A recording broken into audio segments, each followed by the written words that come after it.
Now, the knack for capturing the male psyche in his books has put our first guest on the bestsellers list. It's won him awards and resulted in a film interpretation of his book, Yes Man, which recently starred Jim Carrey.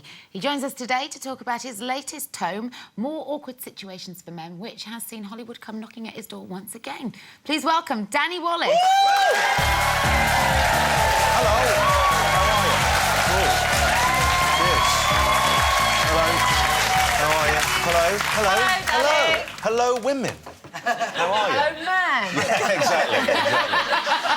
How's it going? Feeling awkward? A little Feeling bit now, awkward, yeah. This is actually what awkward feels like. At this moment. I'm going to make you feel a bit more awkward. Yeah. Because you were talking earlier in the green room to the people about the last time you saw Peter Andre, Yes. and which was on the 5 o'clock show. That's right, yeah. I was on the same show. You don't even remember. I do. You haven't given me a chance to come out and say it. Yeah, well, you didn't mention me, and I'm... One woman.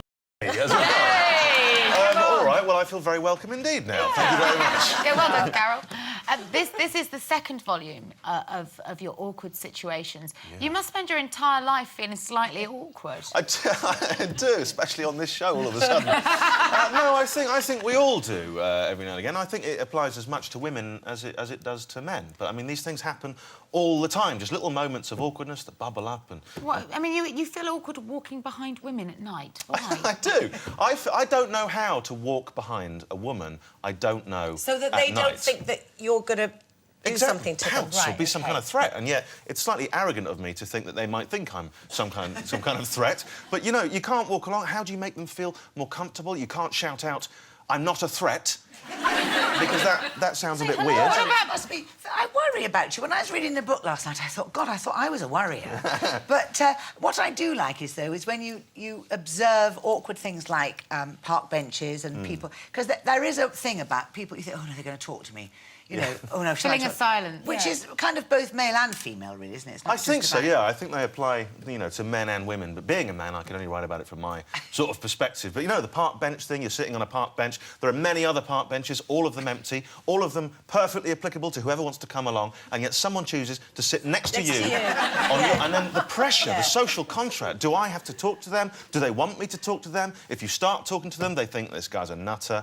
All these things. Or the lift. I was at a lift recently, and I was... I pressed the button, all right? And I've been in many lifts before. I've pressed many buttons before. I've got through 34 years of life dealing with buttons quite well. All you can do with a button is press the button. And I'm standing there, I've pressed the button, I'm waiting for the lift, and a lady arrives, and I can tell she is desperate to press that button, right? The light is on. She knows I've pressed that button. In case you haven't pressed it well enough. Yeah, well, she's obviously thinking, look at this guy. He obviously that. can't press a button. The lift hasn't arrived. She's not thinking that. You're just thinking that she thinks that because you feel awkward in the lift Well, then with why, her. Carol McGiffin, did she then press the button? Yeah. She pressed the button, and now I'm sitting there thinking, please, lift, do not arrive. Because I don't want her thinking that I can't press a button. And then a fella comes along, and he just looks at us, and he's like, he hasn't witnessed this whole paranoia gone under my head, and he just presses the button. Within 3 seconds, the lift arrives. He looks at us like, who are these simpletons that can't press a button? I just think some people... The thing that makes me feel awkward is when you're in, like, a long corridor and you're both doing that, walking towards each other, and you don't know whether to sort of make eye what point contact. do you say hi? Do you stop? Exactly. Yeah, exactly. What do you do in that situation? Do you think it's more... Do you think men are just generally more awkward? I think no. I think not. In fact, but I found this out through talking to one of my friends, a girl.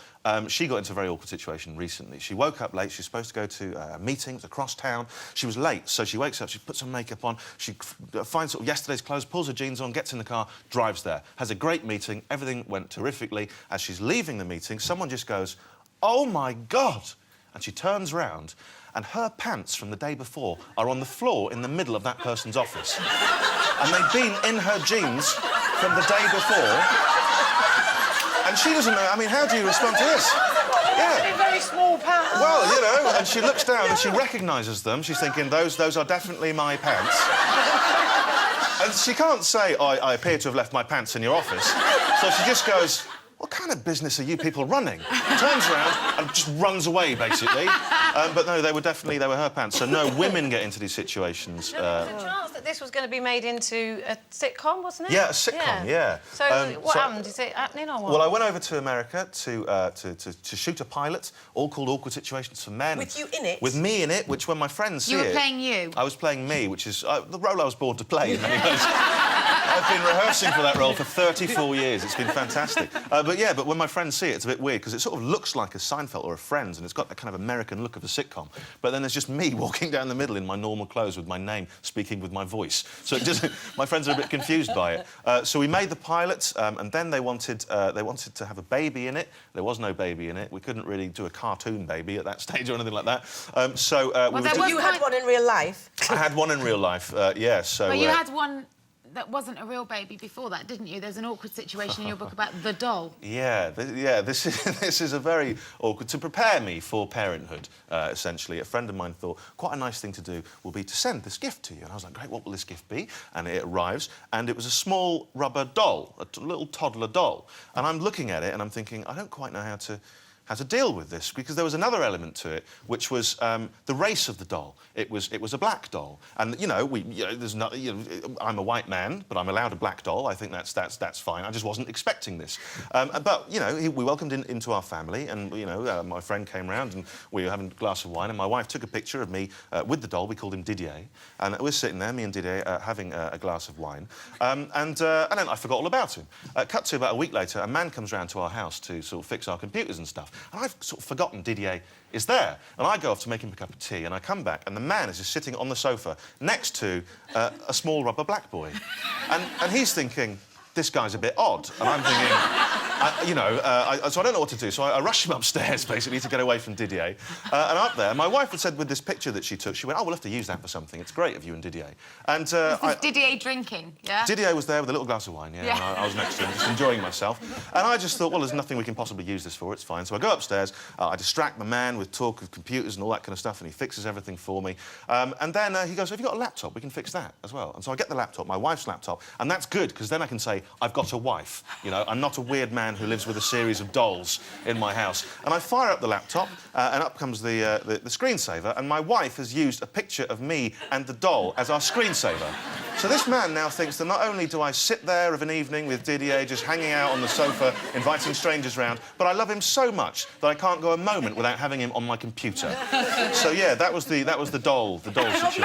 And obviously, Danny, you're moving in very competitive circles, especially now that you're sort of doing Hollywood things. Are you somebody that is competitive? Do you think you'll be a competitive dad? No, I'll be the most non-competitive dad in the world. I'll let him win everything. My wife, on the other hand, she's very competitive. When it comes to board games, I just can't be bothered. Oh, there she is. She'll be cringing right now behind one of our many display cushions at home that we seem to have appropriated over the years. So I just let her win. Danny, thank you so much. The book is out right now in all good bookshops, and thank you so much for coming by and braving us today. It's Danny Wallace, everyone.